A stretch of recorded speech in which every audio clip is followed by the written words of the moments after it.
Today I'm in conversation with Kate Snewin, who is a registered mental health nurse and a compassion-focused therapist. Hi, Kate. Hi. Thanks for joining. Perhaps you could tell us a little bit more about why speaking in this series is important to you. Yeah, I felt it was really important when I saw your post go out to ask for people to come and talk. Because as somebody who is a mental health practitioner, I've been working in mental health for more than 15 years, and I have had mental health difficulties myself. So I've experienced both sides of the, I've experienced both sides, and Yeah. I can Being in both chairs. Yeah, being in both chairs. Yeah. That's a great way of putting it. Yeah. And so I can, I feel like I have a voice, and there's something that about being able to use that voice to share with other people your experience, and maybe help people who are in that place of having both the lived experience and the professional experience. Absolutely, and that's exactly what this is all about, to just kind of open up those conversations about that and how common it is, amongst all of us. So there are different ways of it, maybe different experiences that you've had, some of which have been more positive, some of which have been more negative. I don't know if that's kind of something you'd like to talk to.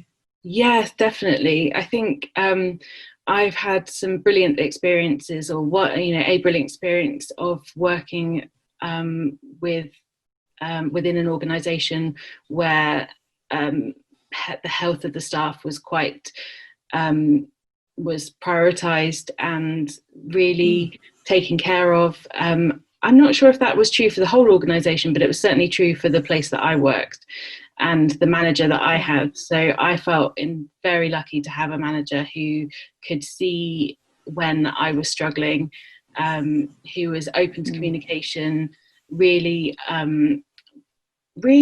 straightforward with me, but in a non-punitive or shaming way, just very much about having that open dialogue and making sure that I was okay, and that meant, because she knew that meant that I would be okay to work, and that maybe that I wasn't okay, or that I needed a bit more support. So I had a really great experience, and I felt like that was a really sort of starting out as a mental health nurse, that was my first job, and I felt like really lucky to have that experience and have such a sort of a homely team who really cared for each other. That's a lovely word, a homely team.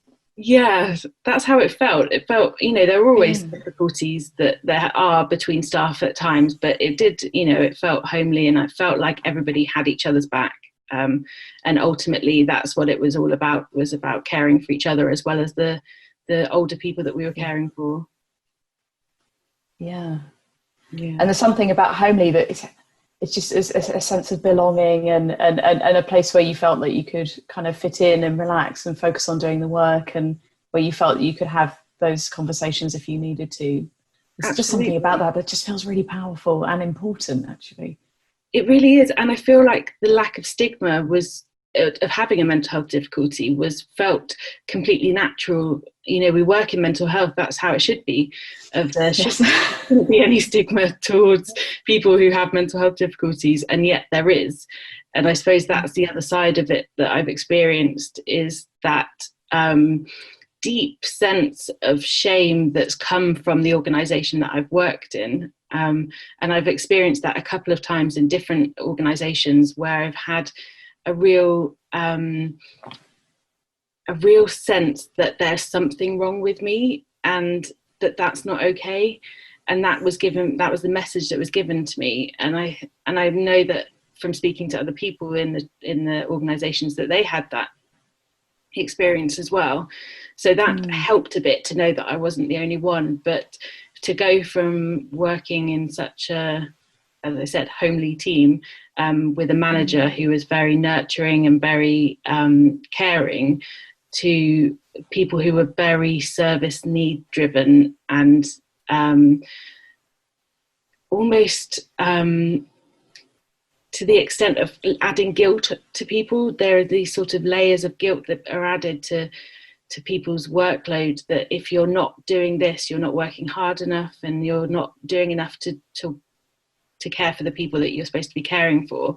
And that came down to our own mental health. And well, I speak from my own experience, but my mental health, that was, if I was struggling with my mental health, that meant that I wasn't doing a good enough job. And look at what you're supposed to be doing. You're supposed to be working to support the young people that you're working with. And I think that is very damaging to the morale of the staff, and certainly individually that knocked my confidence hugely. I went, from feeling like I was a very competent practitioner to actually thinking maybe I can't do this, and maybe my mental health is getting in the way of me being able to be a good enough practitioner, which actually I know isn't true. Now I'm out of that, I know that I can use my experiences to help people, that I don't disclose my experiences when I'm working with people, but they definitely help. I've felt that over the time, and I think that we all come with different challenges in life, and the mentality of mostly from, I would say, from the top down, from managers down, of it being about productivity and efficiency is just so damaging. And if you have any time off due to, any sick time, then that's almost taken against you, that there's, again, something wrong with you, that you can't handle it, rather than there being something wrong with the system. Yes, there seems to be an absolutely massive difference between those two experiences for you, between the first one and the second one. Huge. And then the impact of the kind of the organisation or the team around you, the impact of the way that you were met each time had therefore such a different impact on how you felt about yourself as a practitioner. So in the one place you were able to kind of thrive and flourish and take the time that you needed, and no judgment. And then in the other place, something quite punitive about it, saying something about your competence to practice, which clearly hadn't changed. No. You hadn't changed kind of over time, or you weren't kind of talking or doing anything different that you wouldn't have done. No, between those two teams. And my conviction about providing the best care that I could and being an advocate for the people I was working with hadn't changed. That's why I went into mental health. I wanted to advocate or enable people to speak up for themselves, for people to have the rights that they should have, and to live the life that they want to live, and not be held back by experiencing something that isn't their fault. And I feel like that hasn't changed. So my work ethic, my ethos, how I work hadn't changed, but the reaction from other people towards me had changed, and that was the thing that was really affecting my self-confidence, and really how I saw myself, and how I saw my my professional competency was. It felt like it was being questioned, and that's really hard. That definitely is really hard, and it's something that we come across time and time again, where just a switch in attitudes or a difference in attitudes, much of which is kind of impacted by stigma, which move attitudes to much more negative. People are incompetent. It gets utterly fused in a way with people's ability to practice. And the person itself can take that in, and you wonder what people around you are thinking. It's a real cultural issue, I think. I don't know what you think about that. Sorry, yeah, I absolutely think it's a real cultural issue, and I think the culture of work harder, give more, without any need to take care of yourself is really damaging, and it breeds these very competitive mindsets within the workforce. That's what I've found, that you get people from moving from a caring mentality to a competitive mindset, where they're competing with each other for the most cases seen, the most young people seen, the most hours you're working over what you're contracted to work. I think it's very damaging, and I really feel like that is a culture that's bred from the top down. So if at the top, the culture, the ethos, the message that's being spread is that we take care of ourselves, we take care of each other, whilst we're taking care of or helping to care for the people that we are seeing, then you get a very different experience within the team than you do if you get that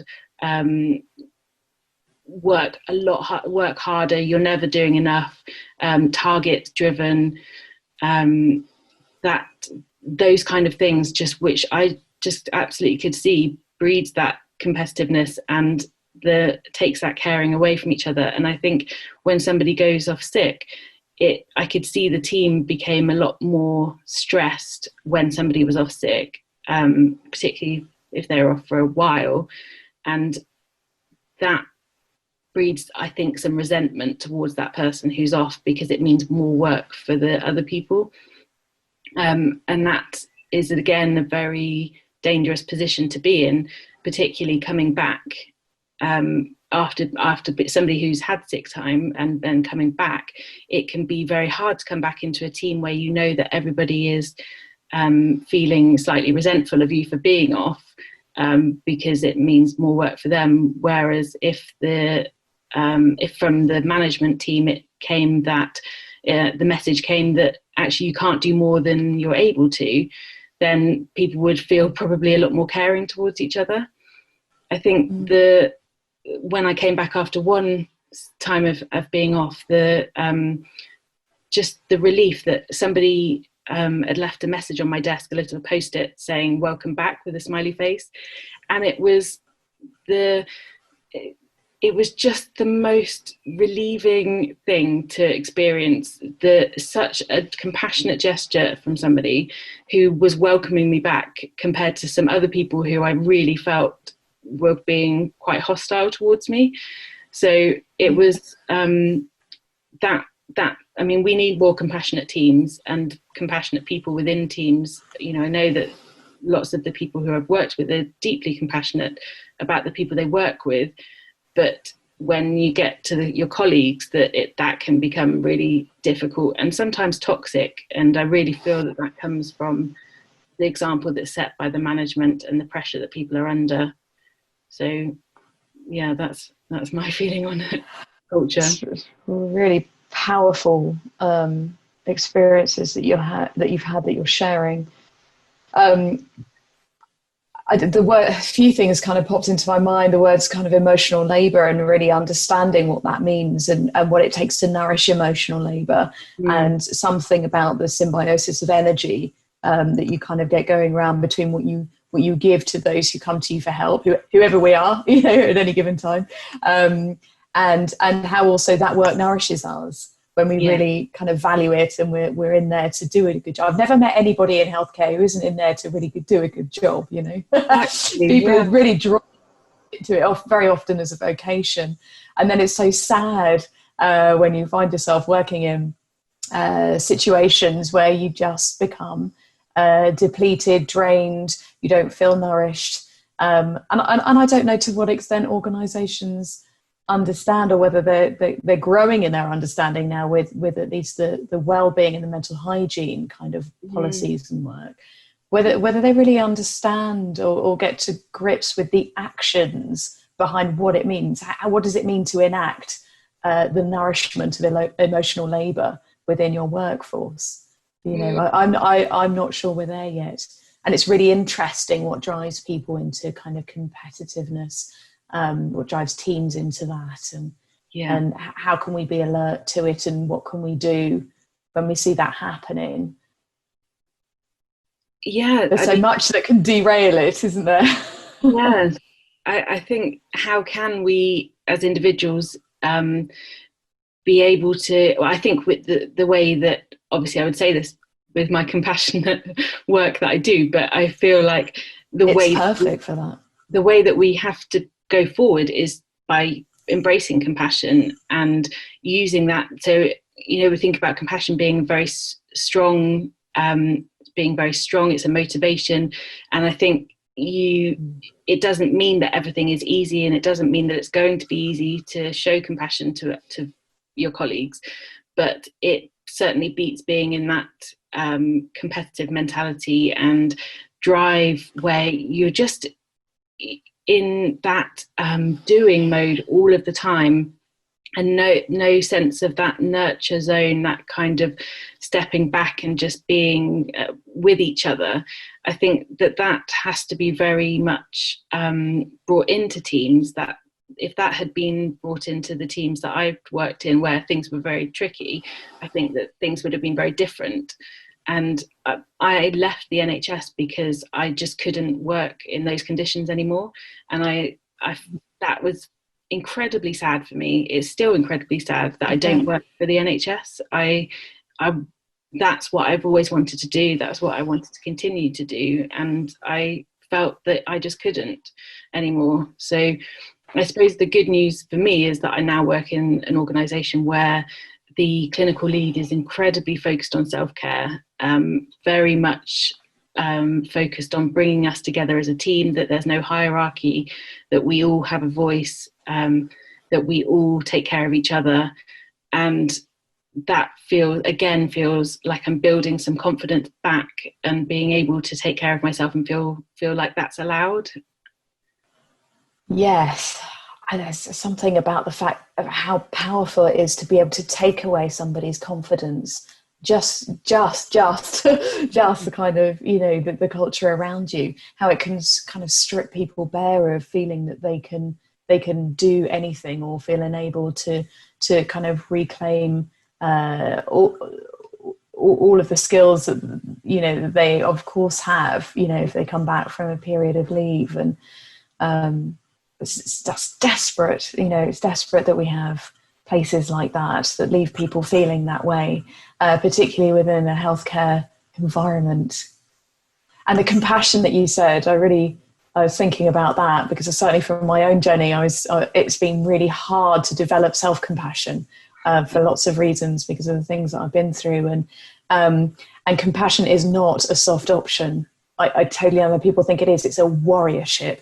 It is nothing less than really hard won, really hard fought for, a sense of, for me, I guess, standing by and advocating and standing up for those parts of myself in kind of my internal work that really needed advocacy in a way. And the extent that we can do that for others, the extent that we can do that for ourselves, then we get a really balanced system. I think so. I love the way that you brought compassion in, and I think I don't think it's I mean, there's not more about it out there now, but I don't think it's fully understood, actually how powerful compassion is, and how much work is often involved in that. Absolutely. And as you say, self-compassion is at the core, really, that you need that, and that builds a lot of strength in, I've found personally, and also knowing professionally, working with people, that it does build a foundation of strength to move from, which is so powerful. And often what most of us haven't had in our lives is that because often we go into feeling ashamed or guilty, or feeling that maybe there's something wrong with us, or that our experiences are not as bad as somebody else's, or lots of things that go through people's minds and emotions. But I think that having that foundation of compassion has really helped me to be able to move from that place of strength. And for me, that meant leaving an organisation and moving on. That certainly wasn't the easy option, but that was the most compassionate option for me at that time. And we'll see, I'll see where I go from there. But it's a constant journey, isn't it? Self-compassion. You're never Absolutely. done. It's definitely you're never done. I think it's a lifetime of work. Sometimes, that's how it feels for me anyway. And something else I really resonated with was that little bit in there where you can see when you're working in a system that has its toxicities, you can see how different people are also struggling under that too. And actually being able to kind of see that and check that out validates how you're feeling and helps to not internalize that, but externalize. And for me, my breakdown when it happened was a couple of things happening together. It was a sense of something very deeply painful that was evoked through some client work that I've been in analysis for quite a long time, and I just hadn't got to that part yet. You know, I wasn't ready, although I'd done a hell of a lot of good work. And you know, these things take time and they have readiness. You know, but that came up, and at the same time, I was working in a system that was merging, scything off from normal lines of supervision, changing how it was going to all the internal workings of how it was going to provide, you know, the service, all within the same year. And it felt very uncontaining, and it was really important seeing, although I wouldn't have wished anybody to go through it, but it was really important for me to see that the whole team was shaken, and that there were certain things that we were asking for to be different together in order to get help, really, to function better as a team. And the part of it that seemed to be where the organisation was destabilised and wasn't perhaps listening and doing enough through that process, I was able to give back. I didn't take that in as being my fault, which I otherwise could have done if it had been a smaller team or people hadn't, you know, I don't know if it had been different. But I did understand my personal pain. And that I was the bit that I needed to work on, because that's due to other things in my life that were coming up, and so that went to a therapeutic space, you know. But it's this kind of link between your kind of personal life or any personal pain and then your work life and what's going on there needs to be much better understood. And you know, I can't help but think that, or I've had thoughts anyway about how as a clinical psychologist, I work kind of very formulation based. That just is my training, and how we kind of put in the different aspects of life that might impact on why we're feeling this way right now and why this has come up. And, you know, so yeah, work life and all sorts of other things that go on in life kind of would be on that map, you know, in terms of helping to understand what's going on. But yeah, I was really struck by what you said about that, you know, about, you know, being able to kind of check out what was going on with you know, other people in the team or in the workplace and how they were feeling, as being quite helpful for validating where your position might be. That was definitely helpful, but fortunately that came about 2 years too late for me, I think. Oh God. So, oh no. I'd already had the experience of things being questioned about whether that it was me, whether the job was right, whether the environment was right for me, because maybe it was me that was the problem.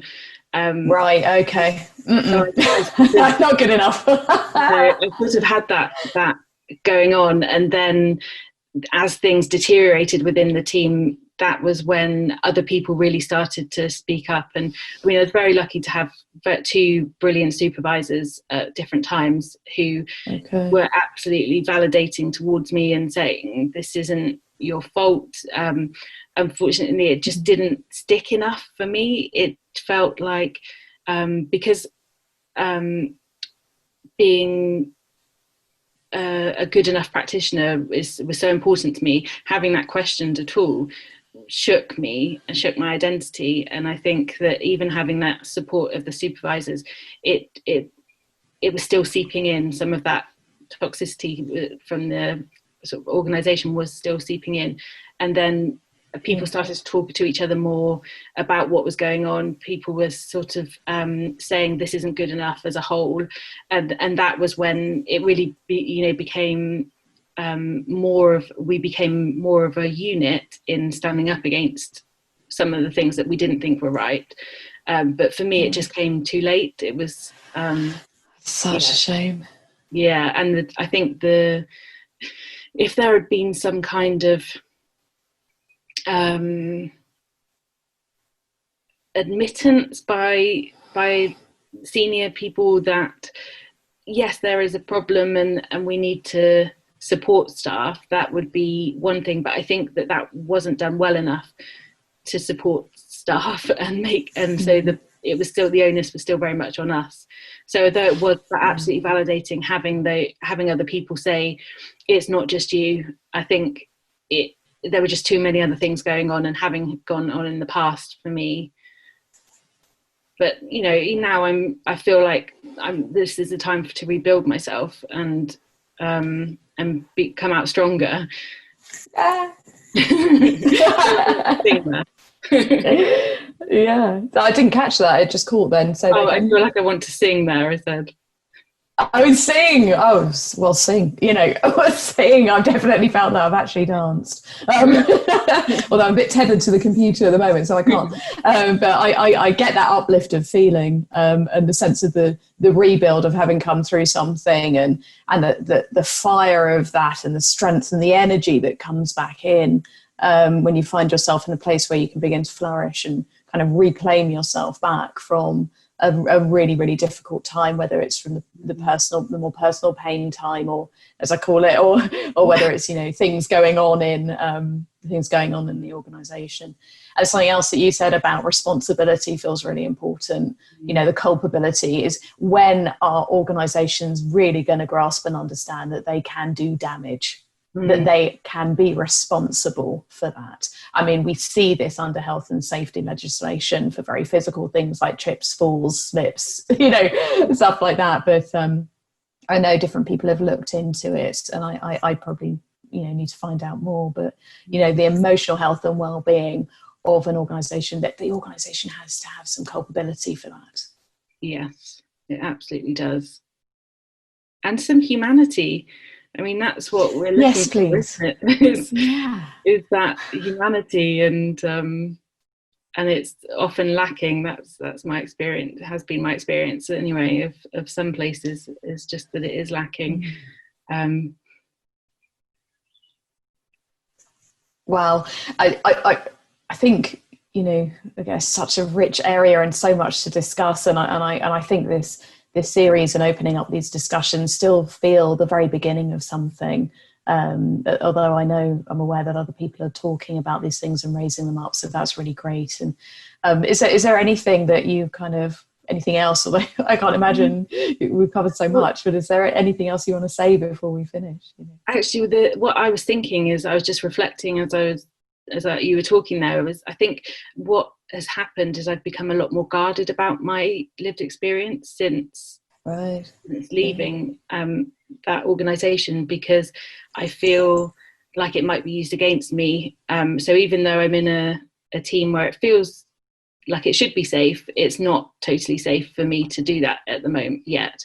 But so this series has come at a time that's actually probably very good for me to be able to open up a bit and be a bit less guarded and say, yes, I have lived experience of mental health difficulties, and I'm a mental health practitioner, and I can be both, and that's okay. So thank you for that opportunity, because I feel like it's done me actually a lot of good to be able to reflect and think about things that have happened in the past, but actually where I am now, and that my experience is valuable.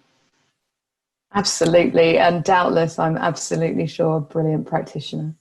It's been great to meet you, and I really hope we keep in touch. You know, yeah. And yeah, just thank you for everything that you've said there, and I think that for people watching who are looking for a future career in the professions within mental health, may have some lived experience of their own. But many people I know have come up through CAMS themselves, and look to come in, and I'm really excited about that. I'm really excited about young people also coming up through Time to Change campaigns and speaking differently about mental health at school. They'll come into the professions and I don't think they'll have a bar of it. There'll be a course, me and the rest of my classmates, and who do you think is coming into this workforce? Who do you think is in your workforce now? And in fact, who do you think has always been in your workforce? This is what we're bringing. This is our compassion. This is why we want to help, and I think it's the case for many people. So thank you so much, Kate. Thank you.